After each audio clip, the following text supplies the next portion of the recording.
अस्सलाम वालेकुम dear student, क्या हाल चाल है? खैरियत है? ठीक ठाक है। Welcome to universal teaching academy. Universal teaching academy के प्लेटफॉर्म से मैं लेक्चर नंबर 15 के साथ आपके सामने हाजिर हूँ और आज हम computer science 10th class course के चैप्टर नंबर 1 प्रोग्रामिंग टेक्निक के लॉन्ग क्वेश्चन पढ़ रहे हैं।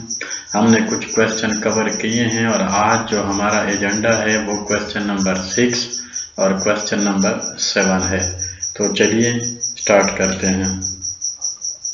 Question number 6, right an algorithm that inputs marks and prints the message pass और fail, passing marks are 33।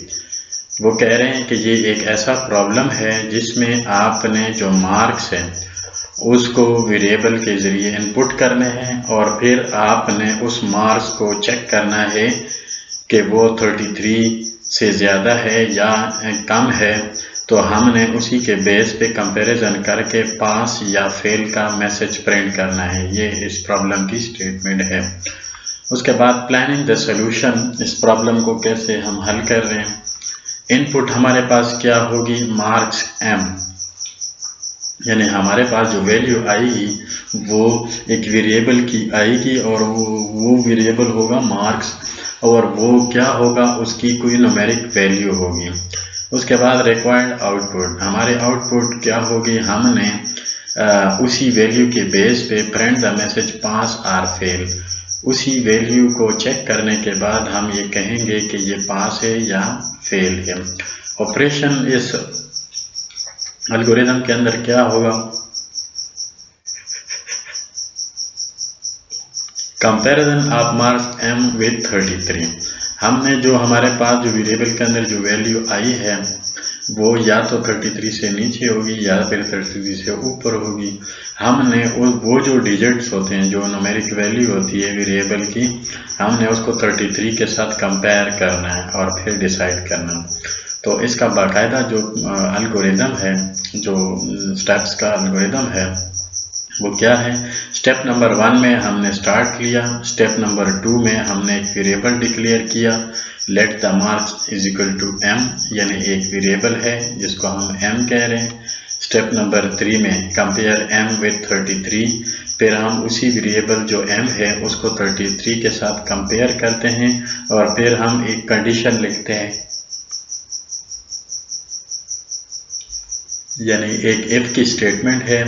If m is greater than 33, यानी उस variable के अंदर जो वैल्यू है अगर वो 33 से ज़्यादा है, देन प्रिंट पास, यानी हमारा जो आंसर होगा, हमारे जो स्क्रीन के ऊपर जो आउटपुट जाएगी, जो मैसेज जाएगा वो पास होगा। Otherwise go to step number 5। अगर ऐसा नहीं है, यानी उस वेरिएबल के अंदर जो वैल्यू है वो 33 से कम है, तो फिर हमने स्टेप नंबर 5 पे जाना है। और स्टेप नंबर 5 क्या है, वो है प्रिंट फेल, यानी अगर 33 से ज़्यादा है तो पास प्रिंट करना है, अगर 33 से कम है तो हमने स्टेप नंबर 5 पे जाना। स्टेप नंबर 4 एल्स, ये भी वही बात है, अगर ये जो 33 से m की जो वैल्यू है वो कम हो तो एल्स पार्ट एग्जीक्यूट होगा। स्टेप नंबर 4 पे जाएंगे, स्टेप नंबर 4 से फिर स्टेप नंबर 5 पे, और हमने प्रिंट को, ये जो है फेल को प्रिंट करना है और फिर स्टेप नंबर 6 में स्टॉप करना है। तो ये बड़ा सिंपल सा एल्गोरिथम है, इसका आप सी लैंग्वेज का प्रोग्राम भी बड़ी इजीली लिख सकते हैं। Next question, question number 7, write an algorithm to find the sum of a given sequence. हमारे पास एक सीक्वेंस दिया गया है, sum is equal to 20 plus 25 plus 30 plus 35 plus 40 plus 45 plus 50 plus 55 plus 60। ये हमारे पास एक सम का एक सीक्वेंस दिया हुआ है, हमने इसका एल्गोरिथम लिखना है, यानी ये जो सीक्वेंस है इसका सम मालूम करना है, ओवरऑल जो सम होता है वो हमने मालूम करना है। तो प्लानिंग द सॉल्यूशन, हमारे पास क्या है, इनपुट हमारे पास given sequence of the number, input हमारे पास ये जो सीक्वेंस है ये हमारी इनपुट बन जाएगी। उसके बाद required output sum of the sequence of number,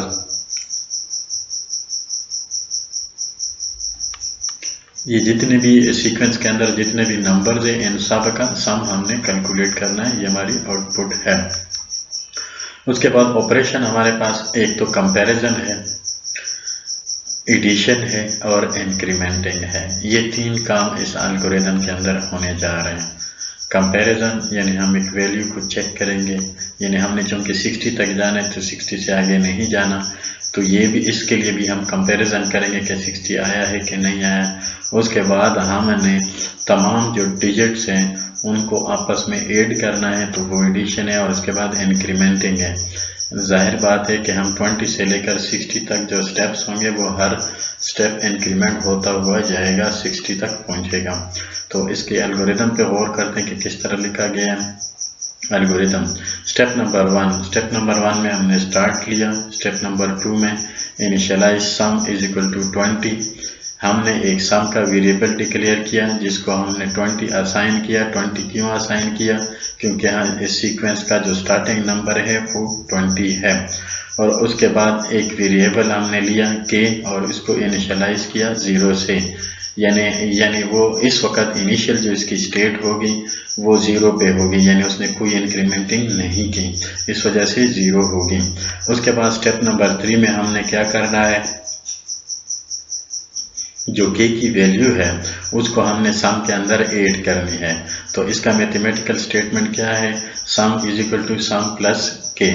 यहाँ पे जो सम है ये उस सम की पुरानी वैल्यू होगी, यानी अगर 20 है तो यहाँ पे क्या होगा, प्लस के की जो वैल्यू होगी वो उसके साथ ऐड करना होगा। ठीक है जी।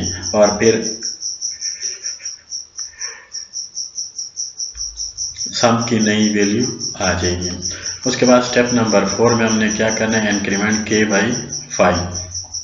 अभी हमने जो के की जो वैल्यू है उसको 5 के साथ इंक्रीज करनी है, लेकिन अगर आप इस सीक्वेंस को गौर करें तो सब में 5 का डिफरेंस आ रहा है। 20 के साथ अगर 5 को प्लस करें, इंक्रीमेंट करें तो 25 आता है, 25 के साथ के को प्लस करें तो 30 आता है, और 30 के साथ अगर आप 5 को इंक्रीमेंट करें तो 35 आता है, and so on up to the 60। तो इस तरह ये सीक्वेंस चल रहा है। तो स्टेप नंबर 4 में हम इंक्रीमेंटिंग कर रहे हैं, यानी 5 के स्टेप से आगे बढ़ रहे हैं। और फिर k इज इक्वल टू के प्लस 5, यानी k की पुरानी वैल्यू के साथ 5 को ऐड करते हैं। ठीक है जी, यानी k के अंदर कोई वैल्यू अगर 20 है तो उसके साथ 5 को ऐड करके 25, तो वो उसका नेक्स्ट स्टेप आता है, and so on. Step number 5 में हम क्या कर रहे हैं, स्टेप नंबर 5 में हम जो एंड हमारी बाउंड्री है उसको चेक करते हैं कि वो हम कहीं मंजिल पे तो नहीं पहुंच गए। कंपेयर दी वैल्यू ऑफ के विद 60। हमने हर बार के की जो वैल्यू है उसको 60 के साथ कंपेयर करनी है।